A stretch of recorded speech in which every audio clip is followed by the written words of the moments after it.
മറ്റുള്ളവർക്കതു കർമാശ്രയമായി സ്വബോധത്തോടെ ഭൂവിൽ ഒരു മഹത്തായ നിയമത്തിൽ അധിഷ്ഠിതമായി ഈ പ്രപഞ്ചം നിലനിന്ന് പോകുന്നു, അങ്ങനെ നമുക്ക് പറയാൻ കഴിയും.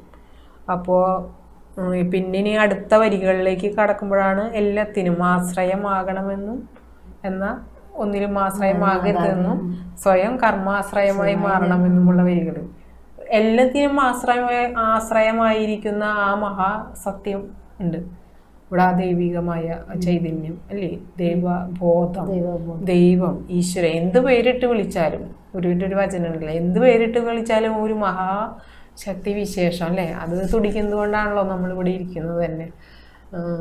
എല്ലാതും നമുക്കൊരു ഗുരുവിനെ എത്തിച്ചു തരുന്നതും നമുക്കത് മനസ്സിലാക്കി തരുന്നതും ഇത് നമുക്ക് പങ്കുവെച്ച് പോകാൻ സാധിക്കുന്നതും എന്തൊക്കെ ഉണ്ടോ ആ മൂല ചൈതന്യം, അതില്ലെങ്കിൽ നമ്മളിവിടെ ഇല്ലല്ലോ, ഒരു ഈ ഇൻസ്ട്രുമെന്റ്സ് ആയിട്ട് നമ്മളിവിടെ ഇരിക്കുന്നതിൻ്റെ പിന്നിൽ. അപ്പോൾ എല്ലാത്തിനും നമുക്ക് ആ ഒരു ആശ്രയ തത്വം തന്നെയാണ് അല്ലേ, മഹാതത്വം. ഒരു എന്താ അതിനെ വിളിക്കുക, അത് തന്നെ ആ ഒരു ചൈതന്യം. എന്നാൽ അതിനെ അറിഞ്ഞ് അതിലാണ് നമ്മൾ ശരിക്കും പറഞ്ഞാൽ ആശ്രയം കൊള്ളേണ്ടത്. അതിനോടാണ് നമുക്കിപ്പോൾ ജീവിതത്തിൽ വന്ന എല്ലാം എന്താ പറയുക സങ്കടങ്ങളും സന്തോഷങ്ങളും പങ്കുവയ്ക്കാനുള്ളൊരു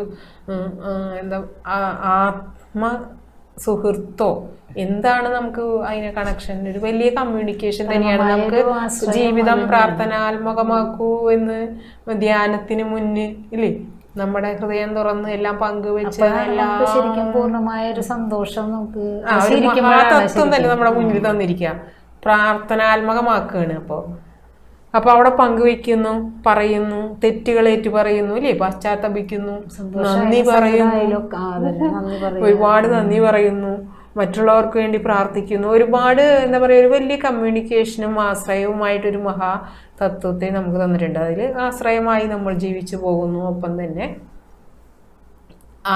ഇതുപോലെ നേരത്തെ പറഞ്ഞ നമ്മളുടെ മനസ്സിൻ്റെ വിഷയങ്ങളിൽ ഒരു അടിമപ്പെടാതെ അല്ലേ, നമ്മുടെ മഹത്തായ ആത്മചൈതന്യത്തിനെ മങ്ങലേൽപ്പിക്കുന്ന, അതിനെ ബന്ധിച്ചിടുന്നത് പോലുള്ള ബന്ധങ്ങളിൽ ആശ്രയമാക്കാതെ, കർമ്മങ്ങളിൽ അതുപോലുള്ള, അതായത് ഒരു ബന്ധനമുണ്ടാക്കി ആ മഹത്വത്തിനെ കെടുത്തുന്ന രീതിയിലുള്ള ഒന്നിലും നമ്മൾ ആശ്രയിക്കരുത് എന്നാണ് എനിക്ക് തോന്നുന്നത് അല്ലേ.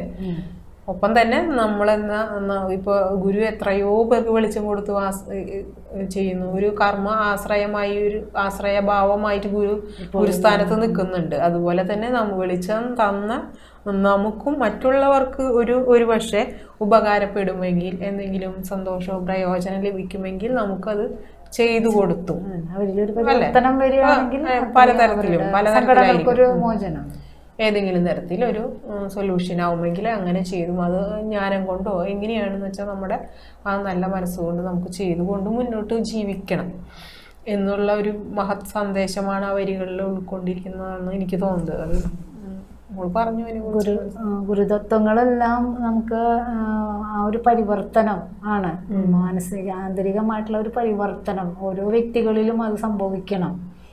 അപ്പോഴാണ് അതാണ് അവിടെ ഉദ്ദേശിക്കുന്നത് അല്ലേ, പരിവർത്തനപ്പെടണം. അതായത് നല്ലതായിട്ടുള്ളത്, അതായത് ഇന്ന് എല്ലാ മനുഷ്യജന്മത്തിൻ്റെ ഉദ്ദേശം തന്നെ ആ മാറ്റമാണ് അല്ലേ.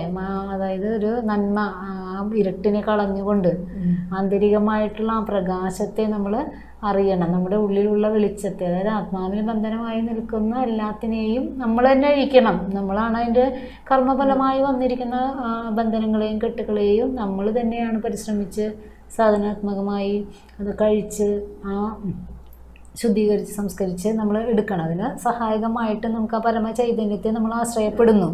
അപ്പം അതിനുവേണ്ടി നമ്മൾ അവിടെ സമർപ്പണം ചെയ്ത് വിശ്വാസത്തോടു കൂടി ഒരു നല്ല ജീവിതം നമ്മൾ ജീവിച്ചു പോകുന്നു. ജീവിതം എന്ന് പറഞ്ഞാൽ ഭൗതികമായത് മാത്രമല്ല നമ്മൾ ഉദ്ദേശിക്കുന്നത്, അതിൻ്റെ ഒപ്പം തന്നെ നമ്മളുടെ ഒരു ലക്ഷ്യം എന്നൊന്നുണ്ട്.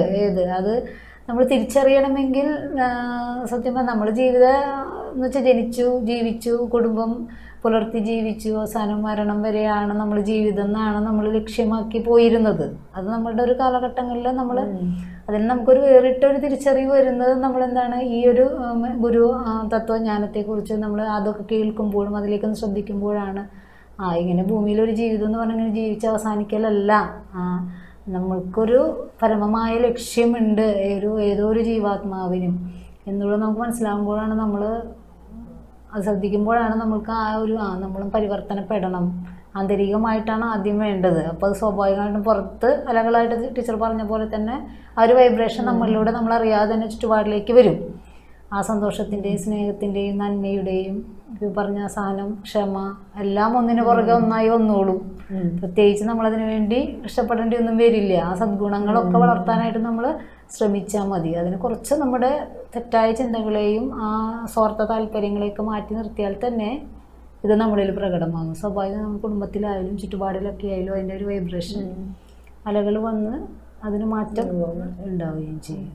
അവരവർക്ക് തന്നെ മനസ്സിന് സന്തോഷവും സംതൃപ്തിയും ആനന്ദവും ഒക്കെ നൽകുന്ന നല്ല ഒരു പരിവർത്തനം ഗുരുതത്വങ്ങളിലൂടെ ലഭിക്കട്ടെ എന്ന് നമുക്ക് ഗുരുപാദങ്ങളിൽ തന്നെ നമുക്ക് സമർപ്പിച്ച് പ്രാർത്ഥിക്കാം.